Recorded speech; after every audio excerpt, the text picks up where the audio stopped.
किसान की मुस्कान देश की शान। नमस्कार किसान भाइयों, बहुत बहुत स्वागत है आपका हमारे यूट्यूब चैनल प्रोटेक्टर AK पे। जैसा कि आप सभी जान रहे हैं, खरीफ सीजन स्टार्ट हो चुका है और खरीफ सीजन की फसल अरहर भी है। तो आइए आज हम बात करेंगे अरहर के बारे में। उसकी जलवायु कैसी चाहिए, ज़मीन कैसी चाहिए, बुआई कैसा होना चाहिए, सारे तरीक़ों पे आज हम बात करेंगे। अरहर की अगर हम बुआई का उचित समय की बात करें तो अरहर मुख्य रूप से खरीफ की फसल है। अरहर की बुआई 10 जून से 31 जुलाई के बीच में आपको कर लेनी चाहिए, क्योंकि सामान्यतः यह फसल 130 से 280 दिन की होती है। अगर वहीं हम बीज की मात्रा की बात करते हैं तो जल्दी पकने वाली जो भी प्रजातियां होती हैं वो 20 से 25 किलोग्राम एवं मध्यम पकने वाली जातियां 15 से 20 किलोग्राम प्रति हेक्टेयर आपको लगाना है। 1 हेक्टेयर में 67 कट्ठा होता है, तो जो भी आप बीज लगाएंगे उसको 20 को 67 से भागा दे देंगे। तो उस तरफ से आप अपनी बीज की मात्रा को निकाल सकते हैं कि आपको जितना, अगर आप कट्ठे में लगा रहे हैं तो कट्ठे में आपको कितने बीज की आवश्यकता पड़ेगी। बुआई का समय शीघ्र पकने वाली प्रजातियों की बुआई जो होती है उसको जून के प्रथम सप्ताह में आपको कर लेना चाहिए, और देर से अगर बुआई पकने वाली है तो जून के द्वितीय सप्ताह में कर लेना चाहिए। जितनी जल्दी हो आप इसको बुआई कर लें। भूमि की चुनाव की अगर हम बात करते हैं तो अच्छे जल निकास, जिस खेत में पानी नहीं लगता हो, मिट्टी दोमट हो, खेत में पानी नहीं ठहरना चाहिए, क्योंकि अगर खेत में पानी ठहर गया तो आपकी फसल को नुकसान हो सकता है। खेत की तैयारी की अगर हम बात करें तो आपको खेत को एक चास कर देना है, अच्छी तरह मिट्टी को पलट देना है। दूसरे में आप उसको पाटा मार दीजिए। अब प्रत्येक जुताई के बाद सिंचाई के लिए पाटा आपको मारना जरूरी है ताकि ज़मीन समतल हो जाए। अगर हम उर्वरक की बात करते हैं तो उर्वरक खाद हमेशा मिट्टी टेस्ट कराने के बाद ही आपको करनी चाहिए। मिट्टी टेस्ट कराइए और उसके आधार पे आप उर्वरक का उपयोग कीजिए। बीज जो है वो आप 2 सेंटीमीटर गहराई में लगाइए, उससे ज़्यादा गहरा मत कीजिए, नहीं तो बीज अगर बारिश हो जाएगी तो सड़ने के हो सकता है कि सड़ जाए। और अगर हम बात करते हैं तो प्रति हेक्टेयर 15 से 20 kilogram nitrogen, 20 kilogram phosphorus, 20 kilogram potash एवं 20 किलोग्राम गंधक सल्फर, जी हाँ, ये आपको देना होता है प्रति हेक्टेयर के हिसाब से आपको केवल देना है। और जिन क्षेत्रों में अगर आपको लगता है कि यहाँ जस्ता की कमी है, जस्ता की कमी के लक्षण क्या होते हैं? जस्ता की कमी के लक्षण निचले पत्तियों पे दिखाई देते हैं जो कि भूरे रंग के हो जाते हैं। तो अगर आपको लगता है कि यहाँ आपकी मिट्टी में जिंक का कमी है तो 15 से 20 किलोग्राम प्रति हेक्टेयर के हिसाब से आप जिंक का प्रयोग कर सकते हैं। नाइट्रोजन और फास्फोरस हर मिट्टी को जरूरत होती है, यूरिया और DAP, इसलिए आपको यूरिया और DAP देना ही देना है। जिंक का प्रयोग आप तभी करिए जब आप सुनिश्चित हो कि हाँ हमारे खेत में खैरा जिंक की कमी है, तभी दें, अन्यथा न दें। बीज उपचार बहुत ही महत्वपूर्ण खेती का एक पार्ट है। तो आपको मृदा जनित रोग से बचाव के लिए बीज उपचार करना चाहिए। 2 ग्राम थीरम व 1 ग्राम कार्बेंडाजिम कीटनाशक और फफूंदनाशक लेके प्रति किलोग्राम बीज की मात्रा से आपको बीज उपचार करना चाहिए। बीज उपचार करना बहुत ही आसान है। बीज को आप रख दीजिए ज़मीन पे, ऊपर से पानी छिड़क दीजिए, 1 ग्राम थीरम और 2 ग्राम कार्बेंडाजिम लीजिए, उसको उस पर छिड़क दीजिए प्रति किलो के हिसाब से। और जैसे गाय के चारे में भूसा में हम घास मिलाते हैं, ठीक वैसे उसे अच्छी तरह मिला दीजिए। मिलाने के बाद उसे जूट के बोरे से ढक के रख दीजिए 12 घंटे के लिए। उसके बाद आप उसकी बुआई कर सकते हैं। दूसरा तरीका है बीज उपचार करने का जो है राइजोबियम कल्चर से, जी यानी कि जैविक से। 10 किलोग्राम अरहर के बीज आपने मान लीजिए लिया तो राइजोबियम कल्चर का 1 पैकेट आप लेंगे, उसमें 50 ग्राम गुड़ आधा लीटर पानी में घोल कर उबाल लेना है। घोल को ठंडा हो जाने पर उसमें राइजोबियम कल्चर को मिला देना है। इस कल्चर में 10 किलोग्राम बीज को आप अच्छी तरह मिला दें, फिर उस बीज को छाया में सुखा देना है। 12 घंटे बाद सुखाने के बाद आप उसकी बुआई कर सकते हैं। अगर हम दूरी की बात करें तो पंक्ति से पंक्ति की दूरी 45 से 60 सेंटीमीटर की दूरी होनी चाहिए, जो कि जल्दी पकने वाली फसल है। अगर वो मध्यम से पकने वाली और देर से पकने वाली है तो 60 से 75 सेंटीमीटर का डिस्टेंस दूरी होनी चाहिए, क्योंकि पौधा बढ़ता है, लंबा होता है, ब्रांचें निकलती हैं तो उसे फैलने की जगह मिलनी चाहिए। पौधे से पौधे की अगर हम दूरी बात करते हैं तो जल्द पकने वाली अगर आपकी प्रजाति है तो 10 से 15 सेंटीमीटर, मध्यम और देर से पकने वाली है तो 15 से 20 सेंटीमीटर, क्योंकि उनका बढ़ाव ज़्यादा होता है। बीज दर मैंने आपको बताया 15 से 20 किलोग्राम प्रति हेक्टेयर की दर से आपको उपयोग करना है। सिंचाई एवं जल निकासी, ये बहुत ही महत्वपूर्ण है, क्योंकि अगर सिंचाई की उचित व्यवस्था नहीं होगी, जल निकासी की उचित व्यवस्था नहीं होगी, तो पौधा दोनों ही स्थितियों में नुकसान होता है। जल निकासी बहुत ही महत्वपूर्ण पार्ट है, क्योंकि अरहर में अगर खेत में अगर पानी लग जाता है बरसात से तो नुकसान करता है।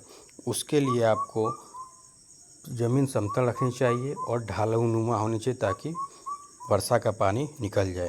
अगर फूल निकलते समय, दाना बनते समय सिंचाई की आवश्यकता होती है, उस समय सिंचाई अवश्य करें।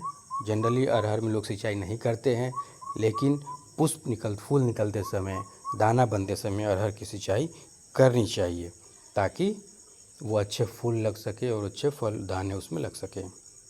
खरपतवार नियंत्रण की हम बात करते हैं तो पहले 60 दिन में खरपतवार की मौजूदगी अत्यंत नुकसानदायक होती है, क्योंकि उसी समय पौधा निकलता है। तो आपको या तो खुरपी से निकाई गुड़ाई कर देनी है। पहली बुआई जब अपने 25 से 30 दिन में कर दीजिए, दूसरी 45 से 60 दिन में कर दीजिए। किंतु उसके बाद भी अगर खरपतवार की समस्या बनी रहती है तो अंतिम जुताई करके बुआने से पहले वैसलीन की 1 किलोग्राम सक्रिय मात्रा को, जी हाँ, वैसलीन 1 किलोग्राम सक्रिय मात्रा को 800 से 1000 लीटर पानी में घोलकर आप खेत में छिड़काव कर सकते हैं। अब हम बात करेंगे हानिकारक कीट की। जी हाँ, इनमें कुछ कीट भी लगते हैं। तो फसल सुरक्षा के तरीके बात करें तो कीट नियंत्रण आपको फल मक्खी, फल छेदक में क्यूनलफास या इंडोसल्फान 35 सीसी 20 ml या क्यूनलफास 25 CC 15 ml, monocrotophos 30 WSC 11 ml। ये कोई भी दवा का नाम है क्यूनलफास, दवा का नाम है इंडोसल्फान, दवा का नाम है क्यूनलफास, मोनोक्रोटोफास। इसमें से कोई भी दवा आप ले लीजिएगा। 10 लीटर पानी में घोल बनाकर आप उसको 1000 लीटर पानी में मिलाइए और उसका छिड़काव कर दीजिए। अगर अरहर में पत्ती लपेटक का प्रकोप आपको दिखता है तो इंडोसल्फान 35 सीसी लीजिए, उसका 20 ml लेके आप उसका छिड़काव कर सकते हैं। मोनोक्रोटोफास अगर आपके पास है तो वो आपको फल मक्खी, फल छेदक और पत्ती लपेटक तीनों में काम करता है। इनको 10 लीटर पानी में मिला के तैयार करना है और 1000 लीटर पानी में मिला के फिर छिड़क देना है।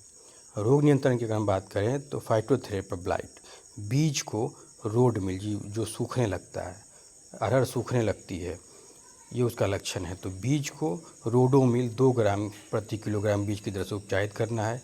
रोग रोधी प्रजातियाँ आपको लेनी है, जैसे कि आशा है, मरूथी है, BSMR 175 है, VSMR 736 है, MAL 13 है। इस टाइप की आपको प्रजातियाँ का चयन करना चाहिए। बिल्ट प्रतिरोध प्रजाति का उपयोग करें और दूसरा कोई उपाय नहीं है। एक बंध्य मोजेक होता है, इसमें पत्तियाँ आपको हल्की भूरी पीली होने लगती हैं, इसमें भी आपको प्रतिरोध प्रजातियाँ लेनी है। शरद, बहार, आशा, MAL 13, मालवीय अरहर 1 जिसे M अरहर 1 भी कहते हैं, इनको आप लगा सकते हैं। रोगी पौधों को जला दीजिए, क्योंकि इनके वाहक कीट के नियंत्रण हेतु मेटास्टिक्स का छिड़काव करना चाहिए। ये जब बीमारी लगती है तो इस पे जो कीट होते हैं ये एक पौधे से दूसरे पौधे पे जाते हैं तो बीमारियां लेके जाते हैं। आपको उनसे बचना है तो इन पौधों को या तो जला दें या तो मेटास्टिक एक दवा आती है उसका आप उपयोग कर सकते हैं। इसकी प्रमुख कीट की हम बात करें तो वह फल मक्खी। यह फली पर छोटा सा गोल छेद बनाती है। इल्ली अपना जीवन काल फली के भीतर दानों को खाकर पूरा करती है एवं खाद में प्रौढ़ बनकर बाहर आती है। दानों का सामान्य विकास रुक जाएगा। मादा छोटे व काले रंग की होती है। अंडों से मैगट बाहर आते हैं और दानों को खाने लगते हैं। फली के अंदर ही संखी में बदल जाती है, जिसके कारण दानों पर तिरछी सुरंग बन जाती है। इससे आपको बचना होगा, बचाना होगा। फली छेदक है। छोटी झिल्लियाँ फलियों के हर ऊतक को खाती हैं। बड़े होने पर कलियाँ फूल फलियों को भी नुकसान पहुंचाती हैं। इस कीट की मादा छोटे सफ़ेद रंग के अंडे देती हैं। इलियाँ पीली, हरी, काली कई रंग की होती हैं तथा इनके शरीर पे हल्की गहरी पट्टियाँ होती हैं। अनुकूल परिस्थिति रहेगी तो ये 4 सप्ताह तक जिंदा रहती हैं। 4 सप्ताह में आपके फसल का क्या हाल होगा आप सोच सकते हैं। आप ध्यान से इनको देख सकते हैं।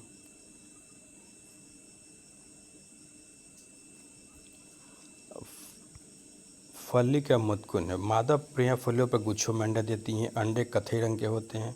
इस कीट के शिशु वयस्क दोनों ही फली एवं दानों का रस चूसते हैं, जिससे फली आड़ी तिरछी हो जाती है, दाना सिकुड़ जाता है। आप देखे होंगे तो हम कहते हैं कि दाना अच्छा नहीं हुआ। प्लूमाथ, इस कीट की फली पर छोटा सा गोल छेद बनाती है। प्रकोपित दानों के पास इसकी विष्टि देखी जा सकती है। कुछ समय बाद प्रकोपित दाने आसपास लाल रंग फफूंद जैसा जमने लगता है उन पे।